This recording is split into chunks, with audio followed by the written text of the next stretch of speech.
মৃত অবস্থায় ইমার্জেন্সিতে আসে এবং তাদের পরিবারের দাবি ছিল বাচ্চাকে সাপে কেটেছে। তবে সাপে আসলেই কেটেছে কিনা তাদের পরিবারে কেউ দেখে নাই এবং আমরা পরীক্ষা নিরীক্ষা করে সাপে কাটার কোনো সাইন, কোনো সিমটম আমরা পাই না।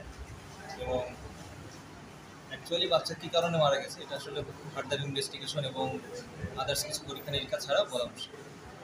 মূলত সাপে কাটছিল, বাসায় মানে সাইডে খেলা খেলছিল, খেলা খেলতে খেলতে গর্ত, মানে বাড়ির পাশেই ছাদের ঘর থেকে ওখানে গর্ত, বুঝছেন, গর্ত থাকাকালীন ওই বাচ্চা মানুষ হয়তো গেছে, হয়তো বেড়াইছে আর কামড়াই দিয়েছে। ভাই কি সাপ এটা কি জানতে পেরেছেন? বাচ্চা সাপই হবে ধারণা করা হচ্ছে। মানে আপনারা দেখেননি? না, দেখা হয়নি, চোখে দেখা হয়নি ভাই।